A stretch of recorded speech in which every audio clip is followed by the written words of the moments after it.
Bailes, komfortzona un kāpēc patiesībā tu esi daudz stiprāks nekā domā. Redzi, ir baigi interesanti, cik viegli mēs ceļojot pārkāpjam savus komforta zonas, pat to bieži nepamanot. Tu atbrauc uz svešu valsti, cita valoda, cits ēdiens, citi noteikumi, un pirmajā dienā viss šķiet, tā teikt, dīvains. Otrajā, hopā, jau tā kā normālāk. Trešajā, tu jau māc vietējiem, kā taisīt brokastis, kā pareizi kafiju vārīt, un tad tu domā, kas tad tur ir? Easy peasy. Un bieži vien tiešām viss aiziet pats no sevis. Bet redz, reizēm tas viss ir krietni grūtāk nekā liekas. Un tad sākās iekšējais cepiens. Kāda Māruta, kāpēc man vispār to vajag, kāpēc es vispār to esmu pārakstījies? Man taču mājās bija forši, ērti, dīvāni, silts, Netflix un tā tālāk. Bet te ir tā interesantākā daļa. Tieši šajos brīžos mēs arī augam. Un tas nav nekāds motivācijas plakātiņš ar kalniem fonā tev pie sienas, bet par to ir patiešām nopietni pētījumi. Psihologi jau sen runā par tā saucamo stress-related growth. Mērenās apzinātās grūtības palielina pārliecību par sevi, uzlabo spēju pieņemt lēmumus un samazina bailes nākotnē. Vienu vārdu sakot, ja tu esi bijis situācijā, kur viss ir ziepēs un viss ir sūdīgi, šito es nevarēšu, un tomēr izdarīja, tavs smadzeņu katalodziņš tur uz visiem laikiem to iečeko, atzīmē un, jā, šitas te var vairāk nekā domā. Un te pa īstam man ir reāls piemērs no dzīves, par ko es tev gribēju pastāstīt šajā epizodē. Redz, pirms kāda laika es vedu grupu Gvatemalas džungļos. Es jau dzirdēju par man to trako piedzīvojumu. Un nē, tā nav nekāda pastaiga vērmanītī pa pārko, čebureku, salčuku rokā, selfijas taisot. Cilvēki, kas uz to parakstās, to saprot. Viņi nemeklē piedzīvojumus Netflixā. Viņi grib paši to piedzīvot, sajust, izbaudīt. Lai kādreiz būtu ko mazbērniem stāstīt. Plāns pavisam vienkārši. Ar kājām 100 km 5 dienās uz seno pazudušo māju pilsētu džungļu vidū. Labi, nav jau tā, ka tur pilnīgi pazudus, es taku zinu, bet garantēti cits turists tur nesatiks. Tikai mērkaķus, jaguārus, un, protams, citu sevi. Pirms tam, protams, atklimatizējamies. Kāpjam aktīvā vulkānā, katrs stibija augšā arbūzu. Tas ir vesels stāsts, cits varbūt pameklē, pastāstīšu citreiz. Tā teikt, iesildīšanās, uzrāpjamies tajā trakajā vulkānā, iesildamies, un tad, protams, atkal nākošais plāns, lidojam uz lidostu, tūlīt lidosim uz džungļiem, gaidam pie geita, pienāk paziņojums, ting, ting, ting, reiss kavējās. Kāpēc, kas notiekās, ej jautāt pie geita check-in meičām, viņš saka, viesuļvētra. Es skatos kartē precīzi mūsu džungļu takai pāri iet viesuļvētra. Lietus tāds, ka visa valsts apstājās, viss bloķēts. Es glužot biksēs netaisu, bet turistiem savējiem arī īsti tur baigi par to vēl nestāstu. Jo komandā ir Una. Un Unai ir fobija no ūdens.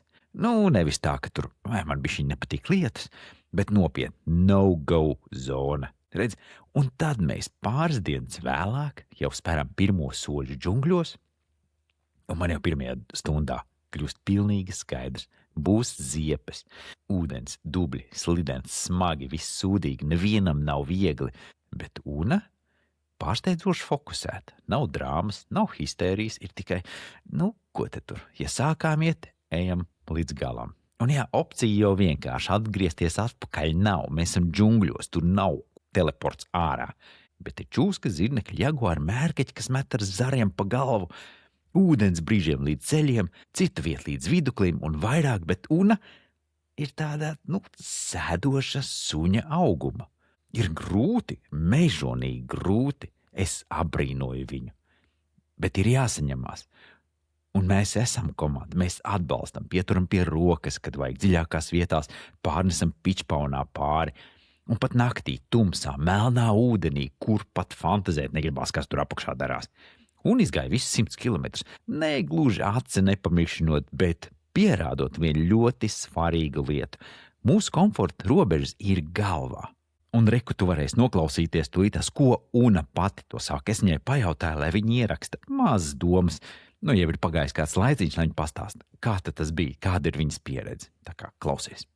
Neviens negaidīja to, ka visas dienas būs jāpavada ūdenī, bet visai grupai bija liels pārbaudījums iet tajā ūdenī, bet jā, man tas bija īpaši ņemot vērā to, ka man ir paniskas bailes no ūdens, un tā pirmā diena man personīgi bija vistrakākā, jo tas bija tāds pirmais šoks, un ejot pa to tumsu tajā ūdenī, man šķita, tā kā kaut es izdzīvotu. Vienīgā doma galvā bija, kaut es izdzīvotu. Un tajā brīdī es pat pametu savu vīru, vienkārši es gāju viena pati savā nodabā ar domām, kaut es izdzīvotu.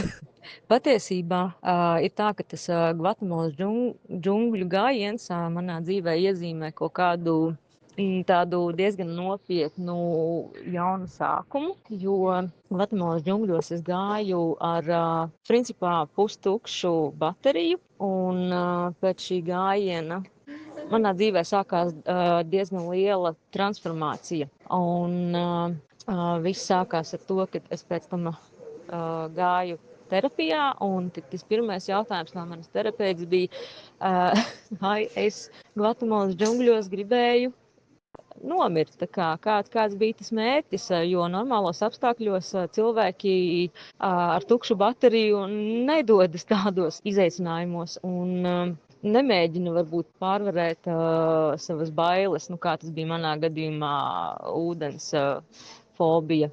Tā izkāpšana no tās komforta zonas patiesībā padara mūs stiprākus. Ka šis gājiens Gvatemalas džungļos tiešām iezīmēja lielas pārmaiņas manā dzīvē. Par to ir jāsaka liela paldies tieši tev, jo tu biji tas, kas uzaicināja doties šajā piedzīvojumā. Un vēl pats svarīgākais ir tas, ka ja es būtu viena tajos Gvatemalas džungļos, tad iespējams es tur arī nomirtu. Bet tā kā man blakus bija lieliski un atbalstoši kolēģi, grupas biedri, kuri motivēja, atbalstīja, pat nesa pāri ūdenim. Tas bija brīnišķīgi vienkārši. Paldies visiem par to. Awesome, vai ne? Pilnīgi kreizīgi. Wow! Es tā lepojos ar runu. Viņi ir malacis. Bet tad paliek jautājums, vai tad tas ir īsti vulkāns ar tiem arbūziem, vai fobijas pārvarēšana džungļos, vai pirmā reize vienam pašam svešā valstī? Forma nav svarīga.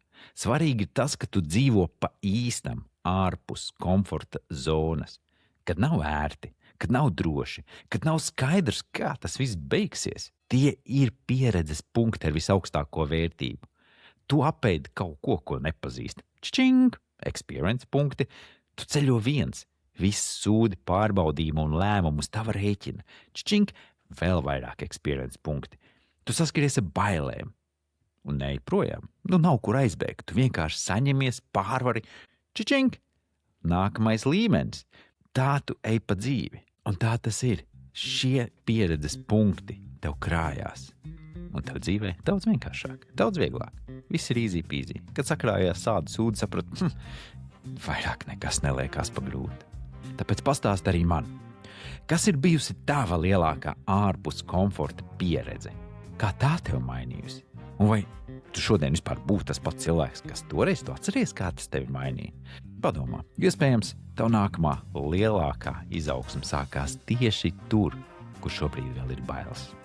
Šodien gan viss. Paldies! Un čau! Tiekamies nākamnedēļ!